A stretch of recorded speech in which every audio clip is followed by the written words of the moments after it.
नमस्कार, the editors talk में आपका स्वागत है। मैं हूं सुशील शर्मा।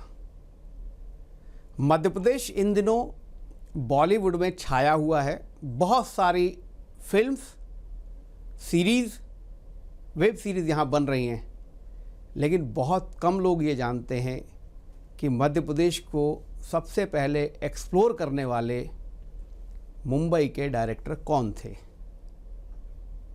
और कैसे उन्होंने मध्य प्रदेश को एक्सप्लोर किया और आज धीरे धीरे मध्य प्रदेश बॉलीवुड के लिए एक अहम शूटिंग का स्थान बन गया है।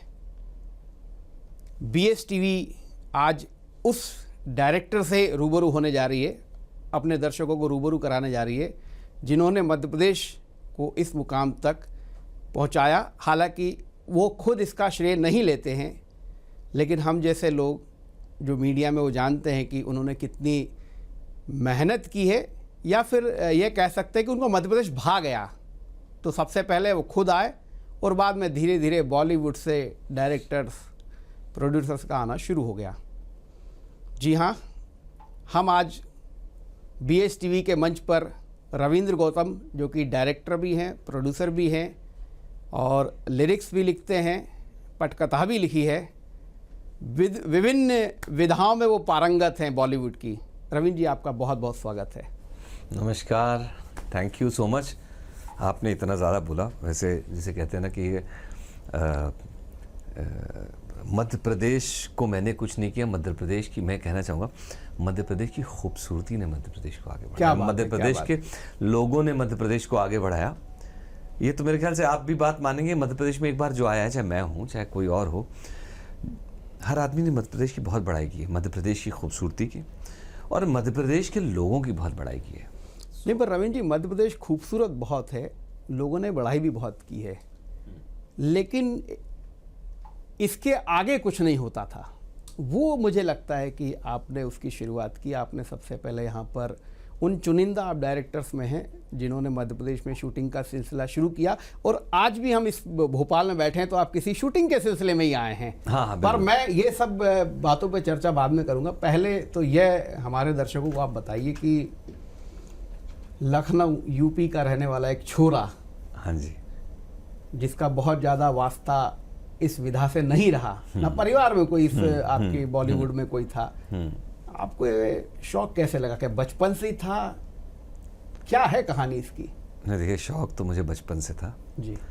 और ये बात सही है कि मेरे घर में मेरे घर में आर्ट्स की बहुत इज्जत की जाती थी जी। जिसे कहते हैं ना, हमारे पिताजी भी, और मेरे पिताजी को गाना सुनने का, मेरे पेरेंट्स को गाना सुनने का बड़ा शौक था। उस टाइम पे रेडियो ही हुआ करता था, और जब कैसेट वैसेट आए तो पिताजी को बड़ा शौक था, मतलब मोहम्मद रफ़ी के कैसेट्स और ये सब। और हमारी बहन जो है वो बाकायदा क्लासिकल सिंगर है। उन्होंने लखनऊ में है तो भातखंडे से विशारत किया उन्होंने जी। तो मैं उसमें पला बढ़ा, जहाँ बहन जो है वो शास्त्रीय संगीत सीख रही थी, और मैंने भी थोड़ा बहुत कभी तबला सीखा, कभी गिटार बजाना सीखा। पर क्या होता था, जैसे बहन को तो सिखा दिया जाता था, पर हम लोग से उम्मीद ये की जाती कि तुम लोग पढ़ो लिखो, कि तुम लोग को जी, कि तुम लोग को नौकरी करनी, भाई तुम्हारा मेन मोटिव वो है जी। और पता नहीं कहाँ से मुझे बचपन से ना फिल्में देखने का बड़ा शौक था। घर में तो चोरी छुपे देखी होंगी फिल्में बहुत सारी?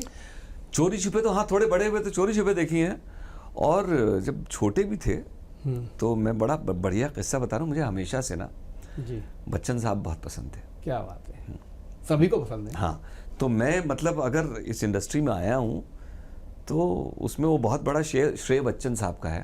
तो एक चीज़, तो मैं बहुत छोटा था तब उनकी फिल्म रिलीज़ हुई थी लावारिस। बिल्कुल। तो मैं बहुत ज़िद करके, जैसे कहते हैं ना, बहुत ज़िद करके घर में, नहीं मुझे वो पिक्चर देखनी, वो पिक्चर देखनी, लावारिस देखनी, लावारिस देखनी। मैं अपने मम्मी पापा को मैंने और ज़बरदस्ती ज़िद करके उनको लेके गया मैं।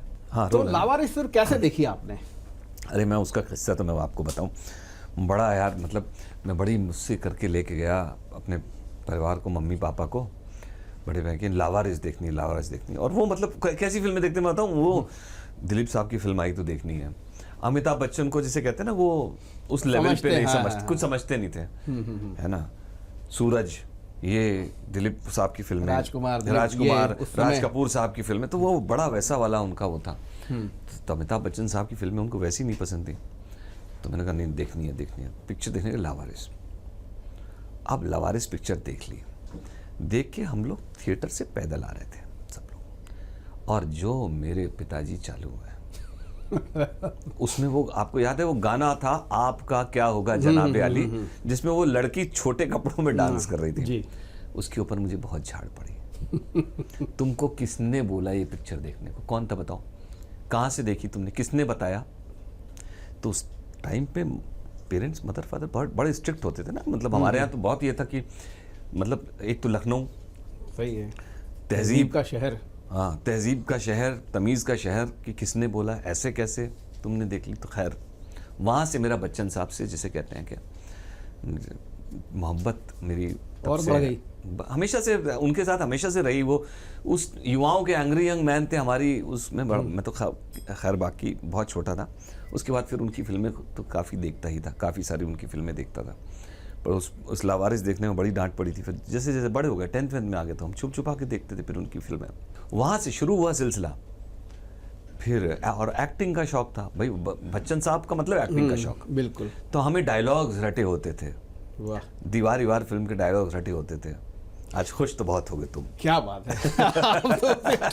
एक आध कोई डायलॉग बोल दीजिए जो आपका पूरी तरह से नहीं याद है, पर हाँ ये कुछ डायलॉग्स हमें बहुत याद होते थे। और क्या होता था उस टाइम पे, मम्मी पे बड़ा बच्चों की बर्थडे होती थी, हाँ बेटा तुमको डायलॉग याद है, डायलॉग सुनाओ जरा वाला। तो वो सब पहले ये सब बड़ा होता था, तो वो डायलॉग्स याद होते, अब तो नहीं याद है। अब तो वही लाइन याद है, आज खुश तो बहुत हो गए तुम। मैं इससे आगे बढ़ूँ, इस पर एक बात और समझ रहे कि अमिताभ बच्चन की आपने सारी फिल्में देखी, कोई एक आध छूट गई हो, या एक कोई ऐसी फिल्म जो उसको बहुत बार देखी हो?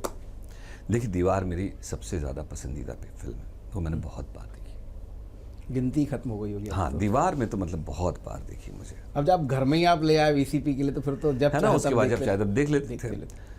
थिएटर में फिल्में बहुत ज़्यादा नहीं देख पाते थे, पैसे भी नहीं होते थे हमारे पास कि थिएटर में हर वक्त फिल्में देखें।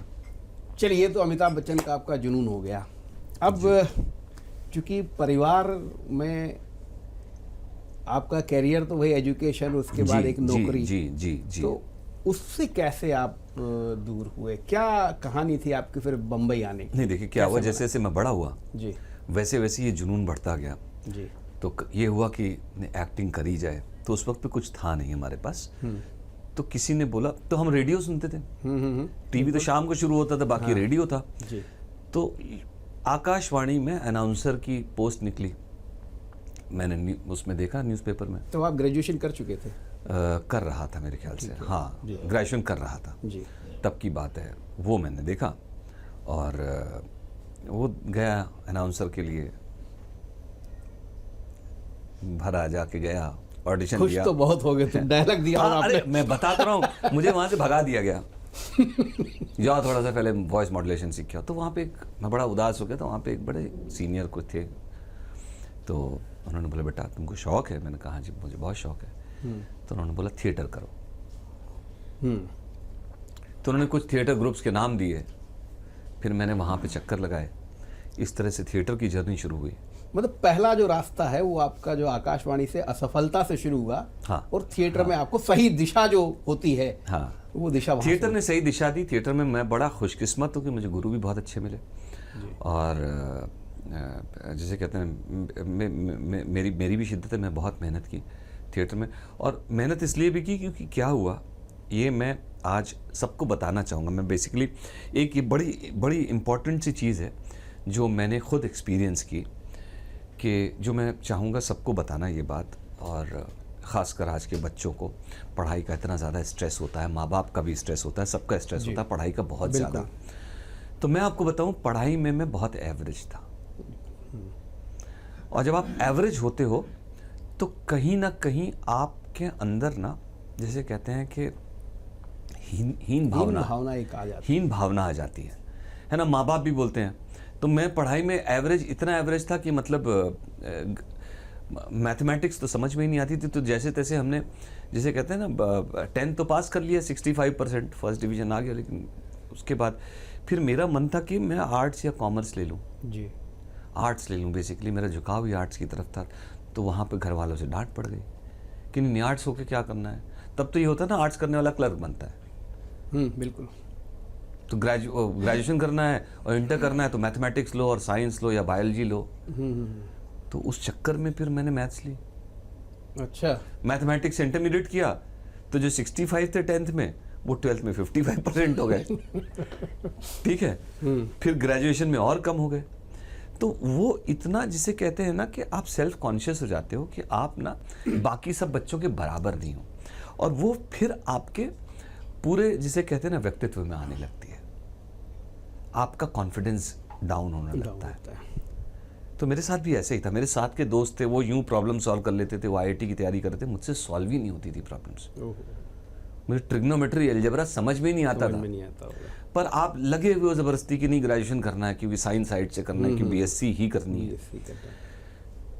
तो मैं जिसे कह रहा हूँ बड़ा निराश हो गया, निराश था।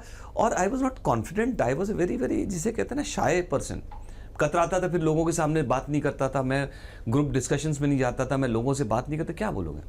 कुछ दिशा भी तय नहीं हो पा रही होगी। दिशा, क्योंकि अब सर दिशा तो तय नहीं हो पा रही थी। भाग्य ने तो कुछ और लिखा हुआ था। हाँ, तो जब मैं बता रहा हूँ, मैं क्यों बता रहा हूँ, जब मैंने थिएटर ज्वाइन किया सर, थिएटर में मैंने 1 महीना 2 महीना 6 महीना धीरे धीरे जैसे गया ना, तो मैंने स्क्रिप्टें पढ़नी शुरू की। 6 महीने से साल भर हुआ। और वहाँ पे मुझे लोग बोलते थे कि यार बड़ा अच्छा करते हो यार, तुम अच्छा पढ़ लेते हो। तो मुझे आप क्या एक्टिंग करते थे, डायलॉग? देखिए, थिएटर जब आप ज्वाइन करते हो ना तो सब करना पड़ता है। अच्छा। थिएटर ग्रुप्स ऐसे होते हैं कि पोछा लगाने से लेके, तो मतलब आपने पोछा भी लगाया है? हाँ जी। वो तो उसमें कोई वो नहीं है, सब करते हैं आज भी। सारे ही, मतलब आपके साथ अगर मैं बात करूं, आपके साथ के जितने भी बाकी स्ट्रगलर है सब ऐसे ही। थिएटर आज भी ऐसे ही होता है क्योंकि थिएटर में पैसा नहीं होता है। हम एक, जैसे कहते हैं ना, एक किसी स्कूल कॉलेज की लोकेशन लेते थे, उनका एक क्लासरूम शाम को सस्ते में मिल जाता था थिएटर ग्रुप्स को, वो लेते थे। तो हम सारी चेयर टेबल एक साइड लगाते थे, जितने भी नए बच्चे होते थे सारे लोग, है ना, जितने गुरुजी और सीनियर्स होते थे वो तो नहीं करते थे, हम लोग साइड लगाते थे। हमारा काम ही होता था कि पोछा वोछा लगा के साफ करो, फिर सब एक सर्कल में बैठते थे। मतलब निर्देशन भी उसी समय आपके दिमाग में था, कंसेप्ट? नहीं, निर्देशन का तो कोई आप कंसेप्ट। एक्ट करते थे थिएटर में? हाँ सर, थिएटर में एक्ट करता था। और थिएटर में एक्टिंग कैसे कौन होती से है? आपने रोल किए होंगे? बहुत सारे, छोटे मोटे से लेके काफ़ी सारे, अब तो याद भी नहीं है मैंने। और उसमें भी मुझे बहुत झाड़ पड़ती थी। क्यों? उसमें क्या सर, बच्चन साहब नहीं निकलते थे। ठीक है, मतलब एक कोई, मुझे आज तक याद है, मैं कोई रिहर्सल करने बैठा, कोई सीन हुआ, जब ऐसे ब्लॉकिंग चालू हुई तो मैं यूं बैठा, जैसे कहते हैं ना, मैं से यूं करके और बैठा और टेबल पे मैंने पैर रख लिए। तो मुझे वहाँ से झाड़ पड़ी, ओ बच्चन आउट, चलो आउट हो, निकलो बाहर। मिमिक्री करनी है कि एक्टिंग करनी है? बड़े सीरियस टाइप के लोग होते हैं, बड़े मैं बता दूं, बड़ा खुशकिस्मत हूँ, मुझे बड़ा सीरियस थिएटर करने को मिला। बहुत गंभीर हो होता है। तो अच्छे, तो फिर वहाँ से धीरे धीरे चीज़ें सीखी और थिएटर में आगे बढ़े। तो जब मैं ये बता रहा हूँ, जब थिएटर में आगे बढ़ा और अच्छा काम करने लगा, तब मेरा कॉन्फिडेंस ग्रो हुआ। तब मुझे अपनी दिशा समझ में आई। जो कहते हैं ना, कॉलिंग होती है हर आदमी की, हर बच्चे की कॉलिंग होती है। तो ज़रूरी नहीं है कि वो अगर जैसे कहते हैं, हाँ, मैथमेटिक्स के टॉप नहीं कर पा रहा है, अगर मैथमेटिक्स में नंबर नहीं ला पा रहा है या स्कूल में नंबर नहीं ला पा रहा है, तो वो नाकारा है। ये बहुत बड़ी बात है। मुझे लगता है कि आज के युवाओं तो वो तो सर मैं आज भी मानता हूँ। मतलब आपका ये कहने का जो मैं समझ पा रहा हूँ कि हर बच्चे को भले कुछ होना, थिएटर में थोड़ा इन्वॉल्व होना चाहिए, ऐसा? सर किसी भी चीज़ में, मैं कह रहा हूँ थिएटर, स्पोर्ट्स में इन्वॉल्व होना चाहिए। स्पोर्ट्स भी एक डिसिप्लिन लाता है, थिएटर भी एक डिसिप्लिन लाता है। स्पोर्ट्स भी आपको हारना सिखाता है। जब आप जाते हो, हारना सिखाता है, हार के बाद फिर खड़े होना सिखाता है, खड़े होने के बाद फिर जीतना सिखाता है और फिर हारना सिखाता है। तो जो हार और जीत का रिश्ता होता है ना, वो इतना खूबसूरत होता है कि आप हार के डिप्रेस नहीं होते हो जब आप स्पोर्ट्स में होते हो या किसी ऐसी जगह होते हो। जब आप थिएटर भी कर रहे हो तो आप फंबल करते हो, आपको भगा दिया जाता है कि नहीं, अभी तुम परिपक्व नहीं हो, अभी नहीं करो, चलो अभी तुम साइड में भाला पकड़ के खड़े रहो। चलिए, तो ठीक है। इससे पहले कि मैं लखनऊ से बॉलीवुड की तरफ जाऊं, एक बात जो आप बताते रह गए, जो आपके गुरु वाली बात कह रहे थे, थिएटर के गुरु कौन थे आपके? सर, थिएटर के गुरु मेरे जो थे वो जितेंद्र मित्तल साहब नाम था उनका। वो इस वक्त नहीं है दुनिया में। बड़े स्ट्रिक्ट आदमी, यायावर नाट्य संस्थान करके एक बड़ा बढ़िया लखनऊ का थिएटर ग्रुप है, तो वहाँ मुझे एंट्री मिली।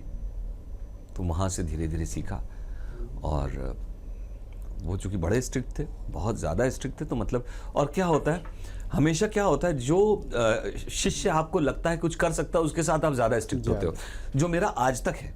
नहीं, लेकिन जैसे आप बॉलीवुड में पहुंचे, कितने दिन आपको स्ट्रगल या संघर्ष करना पड़ा, या आते ही आपको जो है लॉटरी देखिए, लग मैं गई? नहीं लॉटरी नहीं बोलूँगा। देखिए, संघर्ष, एक एक्टर बनने का संघर्ष तो रहा, क्योंकि मैंने सोचा था कि मैं एक्टिंग करूंगा और संघर्ष करूंगा, पर चूंकि शादी भी हो चुकी थी, आए थे यहाँ पे, तो अपना जीवन यापन भी खुद ही करना था, पैसे भी खुद ही कमाते, मैं थोड़ा सा उसमें भी घुस गया। फिर एक बार रेटिंग की जॉब मिल गई तो वापस वही 4,000 की सैलरी। कितनी थी आपकी? सर 4,000 रुपये थी। बड़ी खुशी हुई होगी। बहुत बहुत बहुत खुशी, क्योंकि आपकी आत्मा की आवाज़ और आपने जो आर्टिस्ट था, ये उसकी पहली सैलरी। जी जी जी जी जी, बैंक की सैलरी नहीं थी ये जी। तो बड़ा कैसे फिर उस 4,000 रुपये का क्या किया था आपने?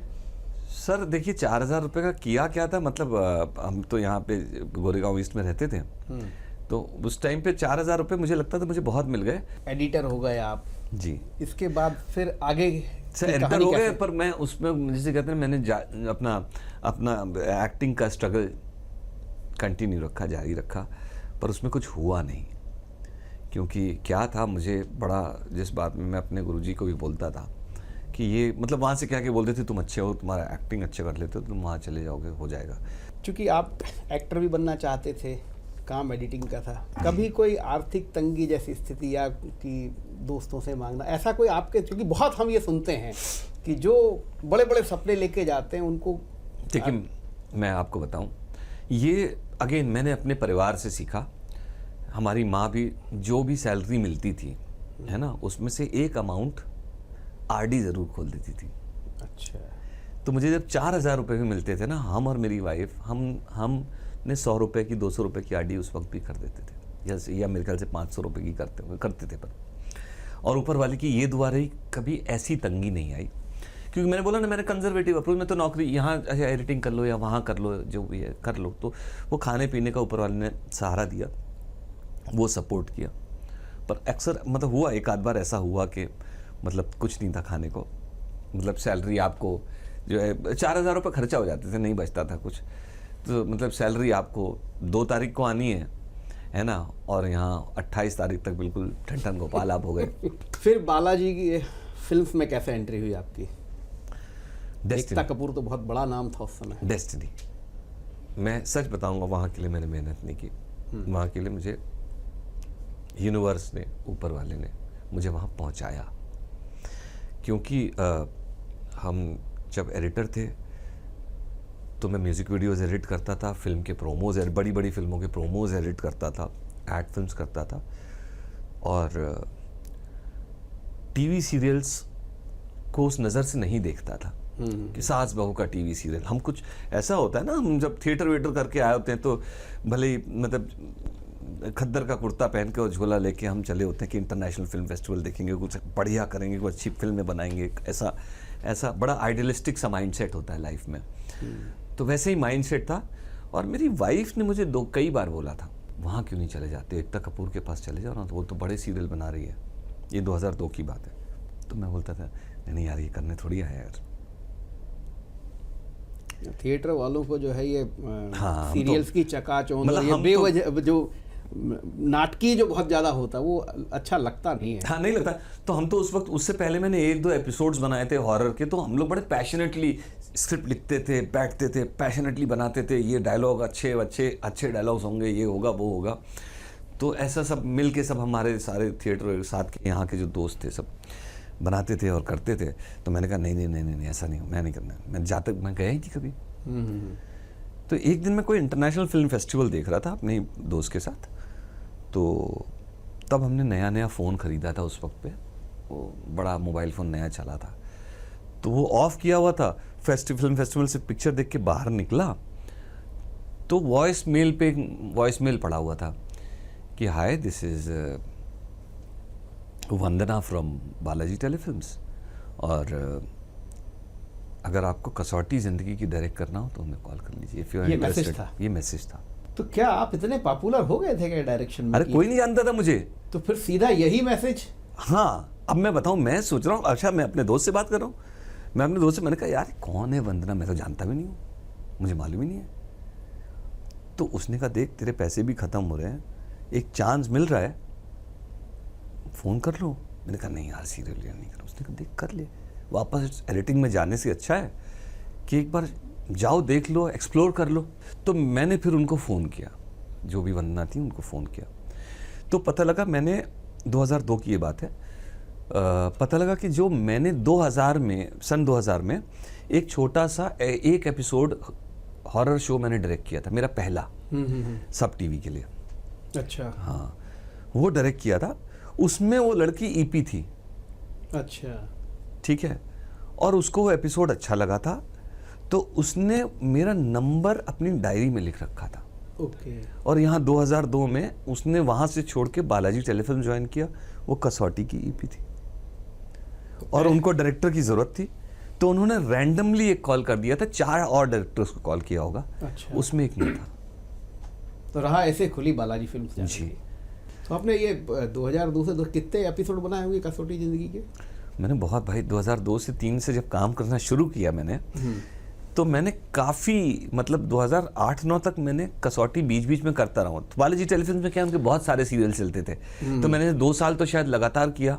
खासकर जो सीरियल्स बनते हैं जी। इनकी कहानी बहुत छोटी होती है, लेकिन फिर उसे खींचते चले जाते हैं। ऐसा है क्या कि वास्तव में एक पूरी स्क्रिप्ट होती है कि 2 साल की 5 साल की स्क्रिप्ट होती है, या अचानक कुछ भी होता जाता है? नहीं, 2 साल 5 साल की तो स्क्रिप्ट कोई नहीं लिख सकता है सर। तो क्या होता है, देखिए कि जब हम कहानी बनाते हैं तो एक ए पॉइंट से बी पॉइंट तक की कहानी बनाते हैं, कि ये 6 महीने की कहानी है, 6 महीने तक का तो या आप एक फ्रीज साल करते होंगे ना? 1 साल का तो लेके एक साल का फ्रीज करते हैं। 1 साल का तो लेके चलती फिर कहानी में, उसके बाद सक्सेस पे तय होता है। सक्सेस पे तय होता है। जी बिल्कुल।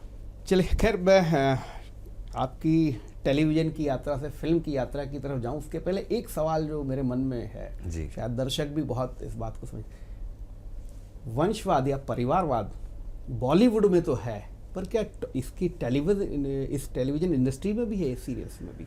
मैं बताऊं, सच्ची बताऊं, मुझे तो बिल्कुल नहीं, कभी मैंने एक्सपीरियंस नहीं किया ये, तो मैं इसके बारे में ज़्यादा बातचीत नहीं कर सकता हूँ। ठीक है, अब आप टेलीविज़न इंडस्ट्री के बड़े डायरेक्टर बन गए, और एक बड़े मीडिया ने तो आपके लिखा भी था कि बालाजी फिल्म्स के ब्लू आइड बॉयज जी। ये बड़ा फेमस हुआ था उस समय। जी।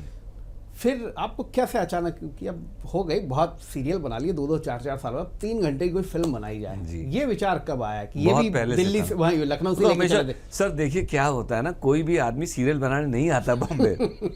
हर आदमी फिल्म बनाने ही आता है, उसे कब मौका मिलता है उस पे डिपेंड करता है, है ना? तो आपका भाग्य कब फिल्म की तरफ आया, कितना समय के बाद? बहुत टाइम के बाद। मैं जिसे कहता हूँ ना, मैं स्ट्रगल तो, मतलब फिल्मों के लिए कोशिश तो मैं बहुत कब से कर रहा था, मतलब फिल्में तो कब से लिख रहा था कि मैं, ये मेरी पहली फिल्म होगी, ये दूसरी फिल्म होगी। अच्छा, तो एक लिस्ट थी आपके पास? हाँ, मैं तो बनाता भी आया ना, मतलब लिखता चला आया। हालांकि मैं अपनी खुद की कहानियों पे आज तक फिल्म नहीं बना पाया, जितनी भी मैंने फिल्म बनाई है, दो फिल्में, ज़्यादा नहीं बनाई हैं, 2 फिल्में बनाई हैं, वो दोनों दूसरे की कहानियों पे बनाई है, एक तो बायोपिक ही है। नहीं, मैं उसी पे आऊँगा। जैसे आपकी मैंने भी वो फिल्म देखी थी, 21 तोपों की सलामी। जी। ये आपकी पहली फिल्म थी, जो मुझे भी जानकारी जैसी है। एक टेलीविज़न इंडस्ट्री का डायरेक्टर एक फिल्म डायरेक्ट करने जा रहा है जी। कैसे जुड़ा होगा आपने? अनुपम खेर जैसे आपके उसमें एक्टर थे जी, और बहुत सारे बड़े कलाकार भी थे जी। कितना उसमें भी संघर्ष रहा?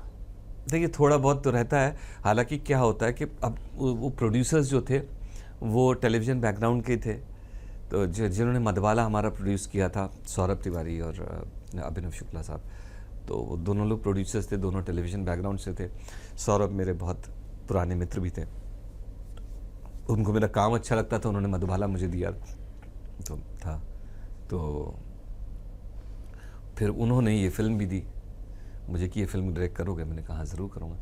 तो इसमें भी ऐसा हुआ था कि मैं फ़िल्मों के लिए काफ़ी स्ट्रगल कर रहा था। बीच में अगेन मैंने फिर ब्रेक लिया था। ये बात है कि मैंने बड़े अच्छे लगते हैं के बाद, तो बड़े अच्छे लगते हैं स्टार्ट करने के बाद फिर मैंने कुछ और छोटा हुआ, फिर मैंने ब्रेक लिया कि मैंने फिल्म करूँगा। मैंने काफ़ी ट्राई भी किया पर फिल्म हुई नहीं। और उस वक्त सौरभ जी फिल्म बना रहे थे और यही फिल्म बना रहे थे 21 तोपों की सलामी। उन्होंने मेरे साथ फिल्म का जिसे कहते हैं कि ये शेयर भी किया था, देख मैं ये फिल्म बना रहा हूँ, कहानी ऐसी कहानी, मैंने कहा बहुत बढ़िया, बड़ी खूबसूरत कहानी है यार। तो मेरे अंतरात्मा में आ रहा यार मैं डायरेक्ट कर पाता, पर वो कोई और डायरेक्ट कर रहे थे उस टाइम पे, मैं नहीं कर रहा था। फिर मेरा कुछ फिल्मों का हो नहीं पाया, तो मैंने स्ट्रगल के बाद मैंने ये सोचा, मैंने कहा यार कुछ नहीं होगा शायद किस्मत में। कौन सी फिल्में आपके हाथ से छूट गई? नहीं छूट नहीं गई, मैं तो अच्छा, अपनी मनी फिल्में मन में लेके जो है बन रही थी। मनी मन में बन रही थी, मैं तो स्ट्रगल लोगों के पास जा रहा था, ऐसे कुछ किसी ने दिया तो नहीं। तो फिर वो मैं वापस टीवी की तरफ हो गया और मैंने सोचा कुछ नहीं। ये बात है 2013 की। मैंने कहा कुछ नहीं यार, अब मैं नहीं, किस्मत में है, मैं टीवी करूँगा, अब कुछ नहीं, अब 6-7 साल 8 साल 10 साल जो भी है जमा के टीवी करूँगा, है ना, पैसे कमाऊँगा। ये सोच के मैंने वापस, बड़े अच्छे लगते का मेरे पास ऑफ़र आया, वापस लीप लिया था उसने शायद, तो मुझे वापस शुरू कुछ करना था, मैंने ज्वाइन कर लिया। सर मैंने हफ्ता भर हुआ ज्वाइन किया, 10 दिन हुआ ज्वाइन किया, मेरे पास सौरभ का मैसेज आ गया, फ़ोन आया कि भैया आप वो डायरेक्टर साहब बिज़ी हो गए हैं और ये फिल्म बनानी है, आप डायरेक्ट करोगे क्या? Again destiny played a role. And मैंने फिर कहा ठीक है। तो फिर मैं वहाँ से फिर जिसे कहते हैं, मैं ये 21 तोपों की सलामी डायरेक्ट।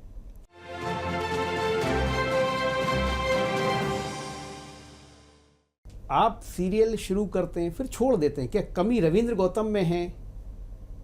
क्या होता क्या है कि आप एक बहुत बड़ा सीरियल लॉन्च करते हैं, उसके 10, 20, 25, 50 एपिसोड के बाद फिर रविंद्र गौतम अलग हो जाते हैं, क्या कहाँ झगड़ा कहाँ होता है? नहीं झगड़ा नहीं होता सर, फिर कुछ तो होता होगा। नहीं झगड़ा नहीं होता। क्या होता है सर कि रविंद्र गौतम जो है ना, वो एक दिन में 5 मिनट की फुटेज देते हैं, 6 मिनट की फुटेज देते हैं।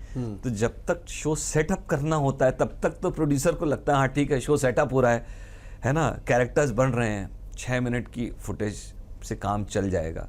शो जैसी सेटअप होता है और फिर रोज टेलीकास्ट होने लगता है, तो आपको ज़रूरत होती है कम समय में ज़्यादा काम, 22 मिनट 25 मिनट की फुटेज की ज़रूरत होती है पर डे की, है ना।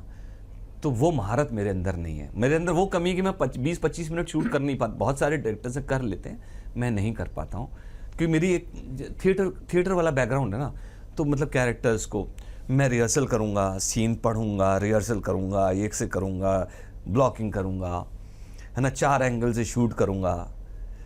तो वो फिर जो वो लग्जरी होती है वो होती नहीं है। फिर और फिर जिसे कहते हैं बजट भी बचाना होता है। मुझे उससे महत्वपूर्ण मुझे लगता है कि क्योंकि जब सीरियल दौड़ने लगता है, जब कमाने लगता है सीरियल, तो लगता है जल्दी जल्दी जितने एपिसोड निकाल लिए जाएं उतना अच्छा है। हाँ जी, तो वही होता है ना। फिर वो दूसरे डायरेक्टर का बजट कम होता है, मेरा बजट ज़्यादा होता है, बहुत सारी चीज़ें। फिर वो देखिए प्रोड्यूसर को भी पैसे कमाने होते हैं ना, तो स्टार्ट में इतना लगाया। मतलब रविंद्र गौतम 100% पे विश्वास करते हैं, इसलिए जो है वो अक्सर जो है वो हो जाए। चलिए फिर 21 तोपों की सलामी। सौरभ शुक्ला का जब आपको सौरभ शुक्ला नहीं, सौरभ तिवारी का जब आपके पास फोन आया तो आपकी तो खुशी का ठिकाना नहीं रहा। अरे मैंने कहा ये तो मैंने क्या मैनिफेस्ट कर लिया। फिर मैंने वो फिल्म की, बड़ी मेहनत से मैंने पिक्चर बनाई, सबका मेहनत थी, मैंने बड़ी मेहनत से डायरेक्ट की एंड पिक्चर बहुत अच्छी बनी, क्रिटिकली अक्लेम हुई काफ़ी। बहुत सारी फिल्में बनती हैं लेकिन उन फिल्मों को क्रिटिक्स अच्छे नहीं मिलते जी, पर फिल्में सफल होती हैं।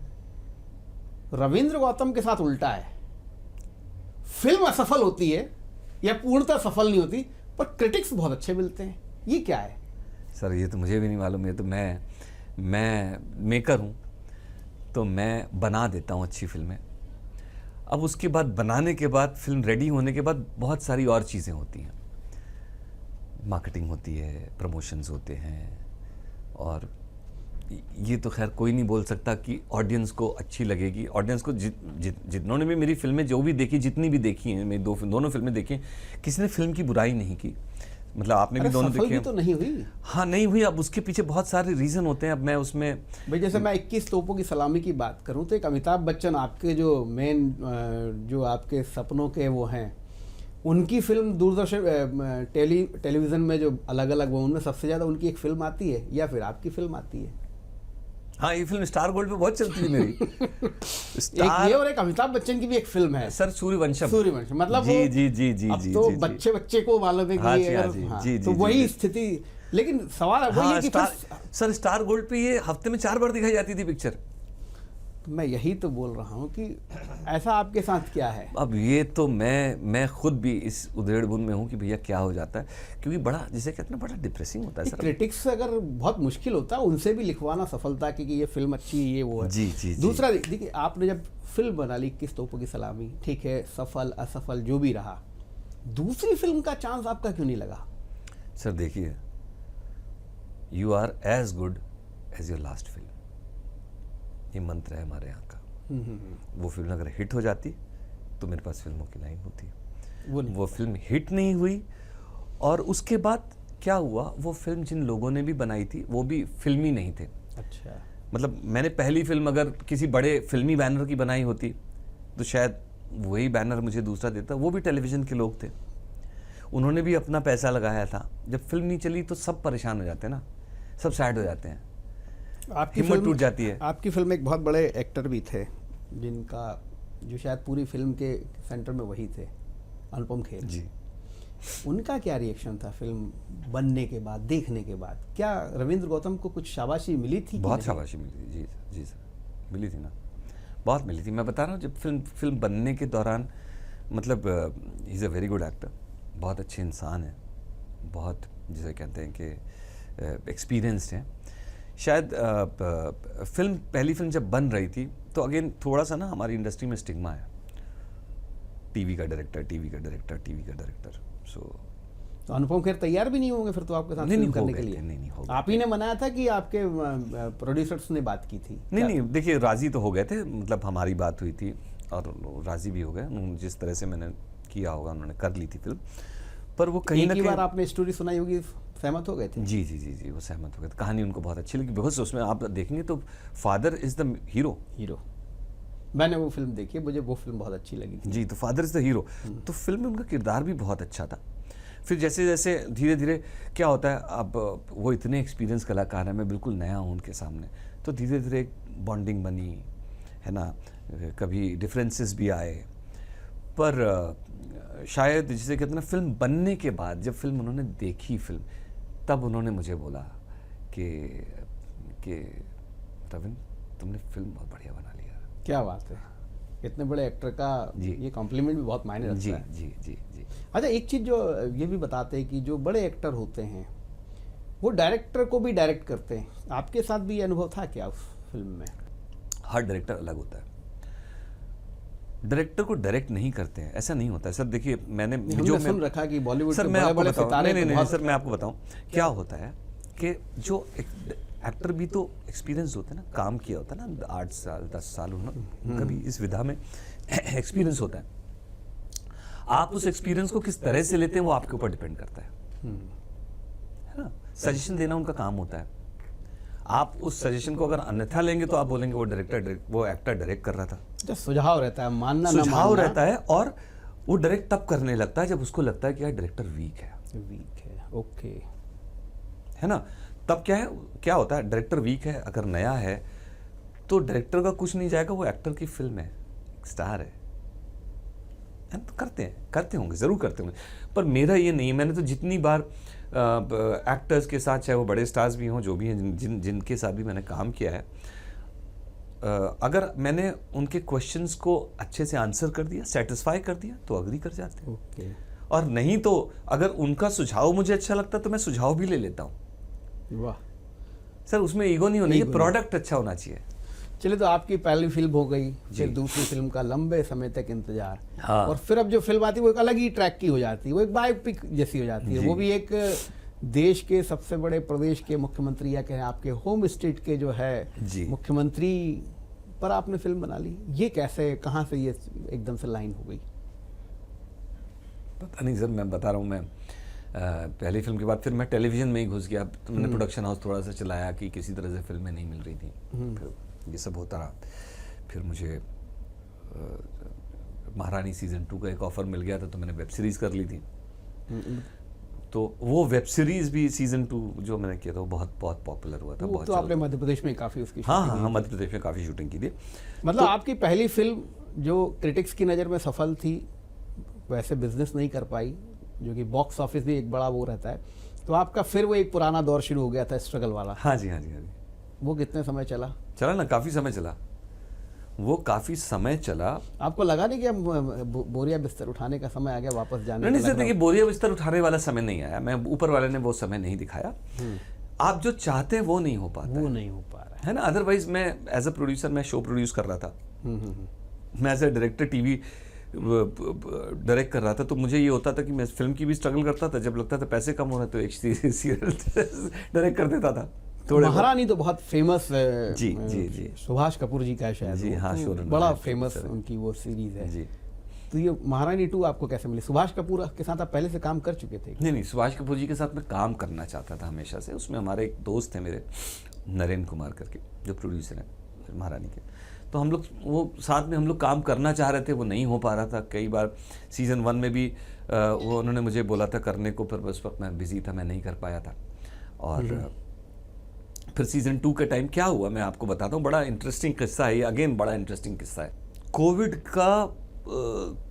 की पहली वेव खात्मे पे थी और होली थी, और उससे पहले क्या हुआ था मैं आपको बताऊं।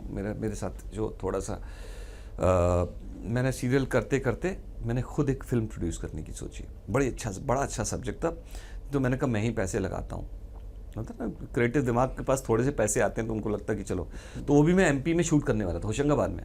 तो वो मैं रेडी कर लिया, उसके लिए एक्टर्स रेडी हो गए, मतलब चित्रांगदा सिंह, मानव कौल, इनके साथ मिलके मैं फिल्म बना रहा था, और मैं वो डायरेक्ट कर रहा था बेसिकली, साथ में प्रोड्यूसर था, पैसे कोई और साहब लगा रहे थे। तो वो मतलब जैसी पिक्चर शुरू हुई वो हट गए। अच्छा, तो पूरा लोड आप पे आ गया? मेरे लोड आ गया, पूरा लोड आ गया। तो मैंने कहा मैं फिल्म बनाता हूँ। मेरे मित्र हैं होशंगाबाद में, राजेंद्र ठाकुर साहब, तो मैंने उनको बोला कि सर मैं वहाँ पे शूट करूँगा, कैसे करूँगा मुझे नहीं मालूम सर, पर मैं फिल्म करूँगा, थोड़ा आप ध्यान दीजिएगा। उन्होंने कहा कोई टेंशन नहीं, आप करो ना। तो मैं मतलब अप्रैल 1 से मेरी शूटिंग स्टार्ट होनी थी, सब कुछ तय हो गया था, मैंने काफ़ी पैसे हमारे लग गए थे। 1 अप्रैल से होशंगाबाद में शूटिंग स्टार्ट होनी थी, और साहब 24 मार्च को लॉकडाउन लग गया था।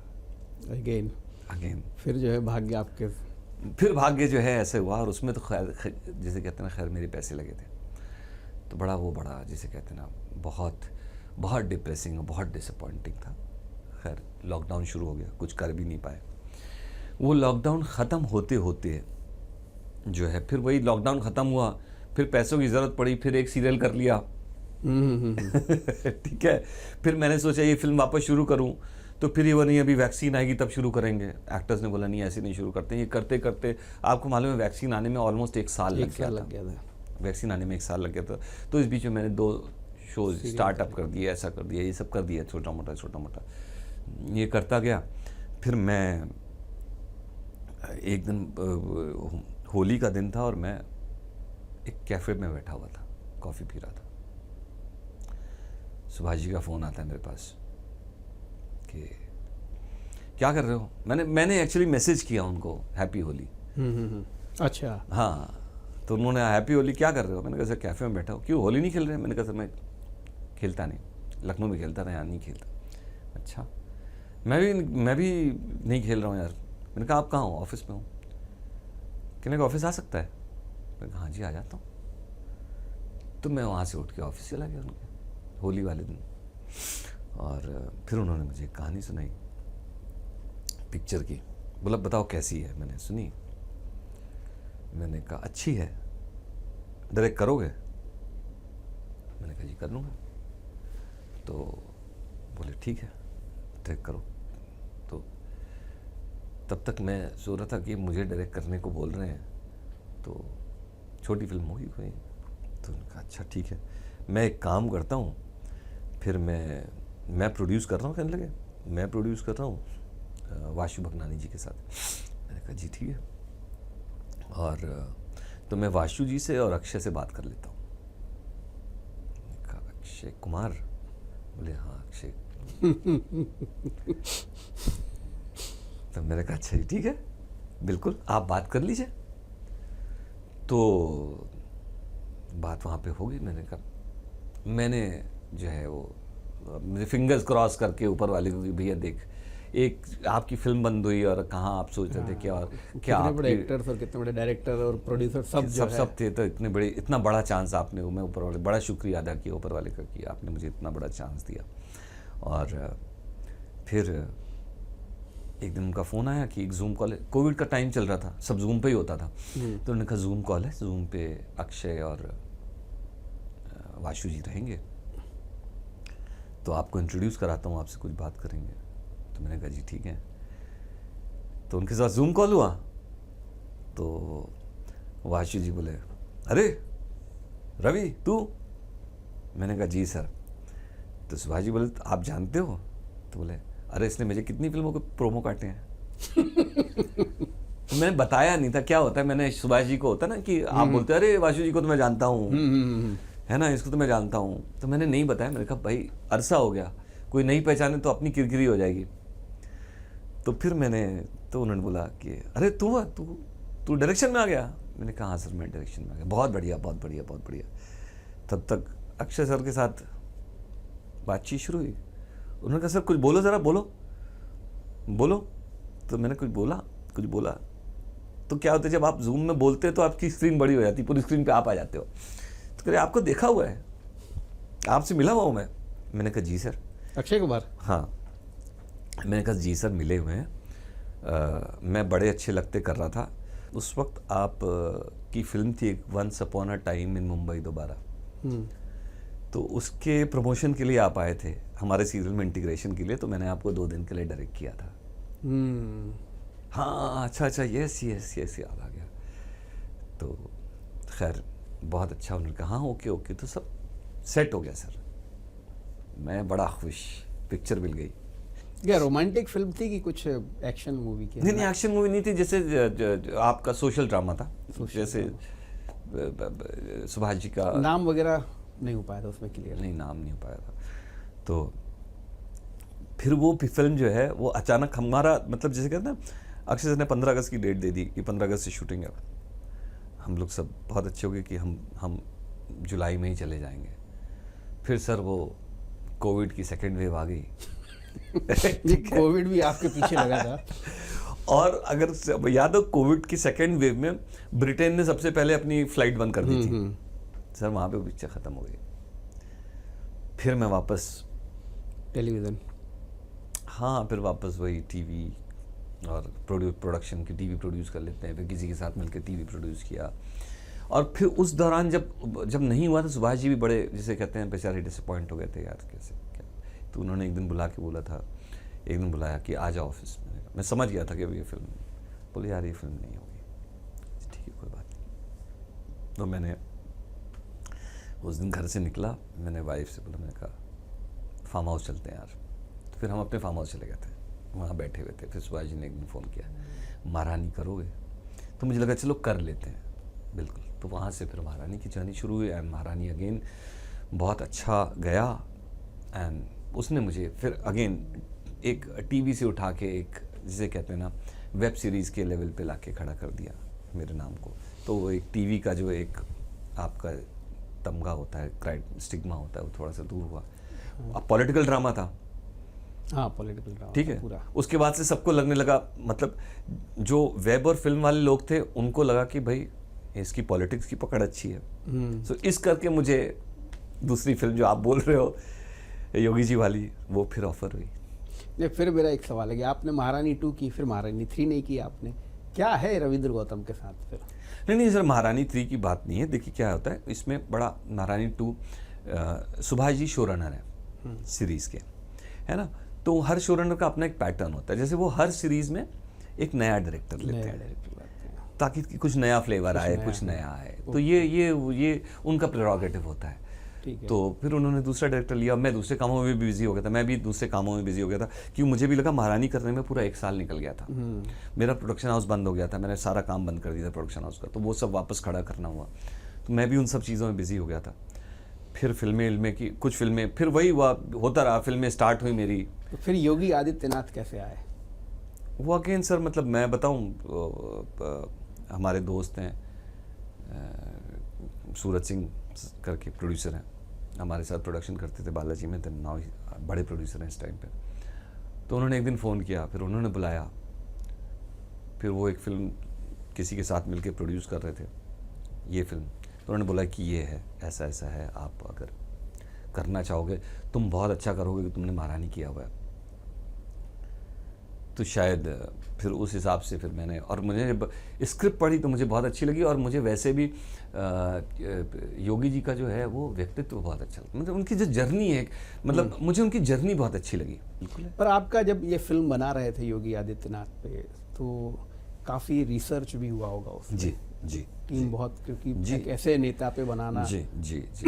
और आपकी योगी आदित्यनाथ के साथ भी बैठकें हुई कि नहीं हुई? नहीं हुई, नहीं हुई, नहीं हुई। मैं तो बुक पढ़ के और उनके बारे में जो रिसर्च थी उसी पे बैठ के किया। वो इतने ज़्यादा बिजी आदमी हैं। तो फिर अटक क्यों गई थी वैसे ही? सर हमें नहीं मालूम क्यों अटकी थी, पर सेंसर बोर्ड को जब हमने दी थी हमारा, उसके बाद टीज़र रिलीज़ कर, हमें लगा था ये तो यू सर्टिफिकेट वाली फिल्म है, इतनी प्यारी सी फिल्म है, तो उसको तो कहीं अटकना नहीं चाहिए था। फिर अचानक सेंसर बोर्ड ने बोला नहीं आप अनुमति लेके आइए, उनका एक लेटर लेके आइए जिनके ऊपर आपने फिल्म बनाई है। अच्छा। तो हमने फिल्म बेसिकली बुक पे बनाई थी, the monk who became chief minister, Shantanu Gupta ji की एक किताब है। तो उस पे बेस करके उसके राइट्स लेके हमारे प्रोड्यूसर ने बनाई थी ये फिल्म। तो जो है वो हम जैसे कहते हैं ना कि उनके राइट्स लेके हमने फिल्म बनाई थी। तो ये अड़ंगा लगा दिया CBFC ने कि आप वो लेके आइए। तो हमने हमारी तरफ से हमारे जो लॉयर्स थे उन्होंने बोला कि देखिए ऐसा है, ये आपके स्कोप ऑफ वर्क में नहीं आता है, आप नहीं मांग सकते हो कि लेटर की उनसे अनुमति लेके आइए, है ना। अगर जिनके ऊपर फिल्म बन रही है उनको आपत्ति होगी तो वो सीधे प्रोड्यूसर्स को पकड़ेंगे। You are a film certification board, आपका काम फिल्म को सर्टिफाई करना है कि फिल्म में कोई ऐसी चीज़ तो नहीं है जो देश के खिलाफ हो, जो कम्युनल हार्मनी वो करती हो, जो जिसमें थोड़ा सा वो सब देखिए ना आप। तो खैर वो नहीं माने और फिर कोर्ट जाना पड़ा। फिर उन्होंने फिल्म, हाई कोर्ट ने उनको ऑर्डर दिया कि आप फिल्म देखिए, पहले फिल्म तो देखी नहीं आपने, फिल्म देखिए। फिर उन्होंने फिल्म देखी, फिर कुछ 36 कट बता दिए। तो फिर हम हाई कोर्ट गए। फिर अंततः हाई कोर्ट के 2 जज की बेंच ने फिल्म देखी है। अच्छा। हाँ, और उन्होंने बोला इतनी खूबसूरत फिल्म है, ये बिना किसी कट के रिलीज होगी। अच्छा, मतलब हाई कोर्ट के निर्देश पे जो है? जी, ये हाई कोर्ट के निर्देश पे हमें सर्टिफिकेट मिला, और उस चक्कर में क्या हुआ, फिल्म डिले हो गई हमारी, फिर वो फटाफट रिलीज हुई। तो इस फिल्म का तो ये भी कारण था कि प्रमोशन ही करने का नहीं हुआ। और क्या हुआ सर, हमारे जो प्रोड्यूसर साहब हैं वो US से हैं, वो हिंदुस्तानी हैं, US जाके सक्सेस हासिल की और वापस हिंदुस्तान के लिए कुछ करना चाहते थे वो। तो उनको लगा मैं फिल्म बनाता हूँ, और उनके जिसे कहते हैं वो योगी जी उनके हीरो थे, तो उनका मैं इनके ऊपर बनाऊंगा। पर वो ये सब होते होते वो इतना प्रताड़ित महसूस करने लगे, जिस आदमी ने 20-25 करोड़ रुपए लगा दिया। सही बात है ना, कि उन्होंने बाद में बोला कि जैसी कोर्ट का ऑर्डर आया उन्होंने कहा इसको रिलीज़ कर दो 2 हफ्ते। तो हमने कहा सर 2 महीने तो कम से कम प्रमोशन में लगते हैं ना। बोले नहीं सर, प्रमोशन फिर कोई अड़ंगा लगा देगा, आप इसको रिलीज़ कर दो। तो इस तरह से ये फिल्म जो है, तो मुझे ऐसा लगता है शायद ऊपर वाले ने कुछ सोच रखा है कि कौन सी फिल्म इसकी हिट होगी। ये उन्होंने बना के रखा है, मैंने कुछ नहीं, पर उन्होंने कुछ तो बना के रखा हुआ है। एक बहुत बड़ा जो आपका योगदान है कि मध्य प्रदेश में आपने बहुत काम किया है। मध्य प्रदेश में बहुत सारे सीरियल्स जी लेके आए, आप शूट भी किया जी, और ऐसे समय में किया जब मध्य प्रदेश की बहुत ज़्यादा पहचान नहीं थी। लोकेशंस बहुत अच्छी, बहुत ब्यूटीफुल है मध्य प्रदेश, बहुत खूबसूरत है। तमाम तरीके की जो प्रकाश झा साहब करते थे अपनी फिल्में, पहले प्रकाश झा फिल्में करते थे, फिल्में आप जो टेलीविजन इंडस्ट्री का यहाँ पर, जी, क्योंकि पूरा गुजरात या बॉम्बे के स्टूडियो में होता था, आप यहाँ कैसे मध्य प्रदेश नाता कैसे आपका जुड़ा? सर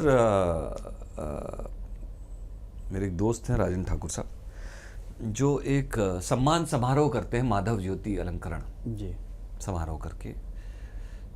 तो मुझे टेलीविज़न के यंग डायरेक्टर के रूप में, जिन्होंने काफ़ी काम किया है, हिट सीरियल दिए हैं, मैं तो इस वजह से उन्होंने मुझे सम्मान के लिए बुलाया था 2008 में। उसके पहले आप मध्य प्रदेश कभी नहीं आए थे? आया था ना, उससे पहले मैं पचमढ़ी आया था अपने कह लीजिए हनीमून के लिए। अच्छा। तो उसके बाद फिर मैं, उसके बाद से नाता नहीं, पर नाता आप बोलेंगे बना तो 2008 से बना, क्योंकि मैं पहली दफ़ा आया, वो जो समारोह था उसमें मुझे सम्मानित किया, उसमें सम्मानित किया गया मुझे। और उसके बाद राजेंद्र ठाकुर जी से ऐसी मित्रता हो गई और उनके ज़रिए फिर मैं काफ़ी ऐसे लोगों से मिला, तो मुझे जो है उन्होंने काफ़ी मुझे, जिसे कहते हैं ना, मध्य प्रदेश से अवगत कराया। अच्छा, आप चूंकि डायरेक्टर होता है तो फिर उसको हर जगह डायरेक्शन देने की आदत पड़ जाती है कि घर में भी ऐसा तो नहीं कि खाना बनाते समय जो है भाभी को नहीं ये डायरेक्शन में ऐसा खाना, ये ऐसा कुछ तो नहीं होता? बहुत होता है सर। होता है? मत पूछिए, बहुत होता है। बड़ी गंदी आदत पड़ जाती है।